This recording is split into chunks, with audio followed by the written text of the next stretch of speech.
जमशेदपुर में आदिवासी सिंगल अभियान के द्वारा हेमंत सरकार के फैसलों का विरोध करते हुए मुख्यमंत्री हेमंत सोरेन का पुतला दहन सांची गोलचक्कर में किया गया। इसके द्वारा राज्य के मुख्यमंत्री और राज्य सरकार के खिलाफ जोरदार नारेबाजी की गई।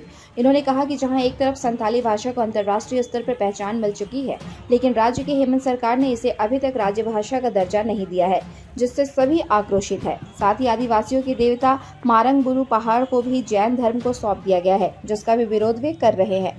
साथ ही कुर्मी महतो के आदिवासी श्रेणी में शामिल किए जाने का भी विरोध सिंगल अभियान करती है और इसी कारण मुख्यमंत्री का पुतला दहन कर अपना रोष भी प्रकट कर रहे हैं। झारखंड सरकार हेमंत सोरेन का पुतला दहन किया। कारण हेमंत सोरेन हमेशा आदिवासियों को बार बार भागता है, धोखा देता है। जैसे नंबर 1 हेमंत सोरेन जो राष्ट्रीय मान्यता प्राप्त संथाली भाषा को अभी तक झारखंड में राजभाषा नहीं बनाया। हमारी मांग है कि राजभाषा बनाओ संथाली को, नहीं तो गद्दी छोड़ना होगा।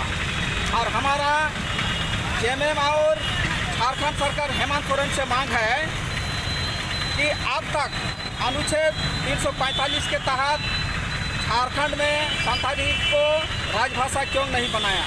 दूसरी मांग है क्यों जेएमएम के एमएलए एमपी और चिक्की का विरोध करता है, उसका जवाब देना होगा।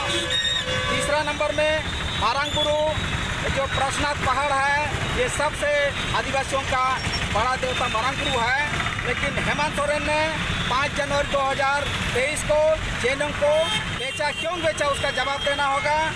फिर हमारा 5वां मांग है कि कुर्मी महतो को आदिवासी बनाने का अनुशंसा किया, क्यों किया, इसका जवाब देना होगा।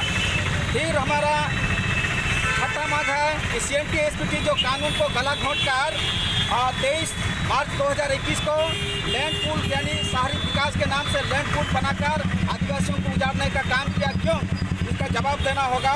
8वां है ये स्थानीय नीति अगर नहीं बना सकता है तो हेमंत सोरेन प्रखंडवार योजना नीति लागू करो, ग्रामीणों को 90% झारखंडी को आदिवासियों को प्रखंड और कोटा बनाकर देना होगा। नहीं तो ये 32 का नाम से लोगों को ठग रहा है।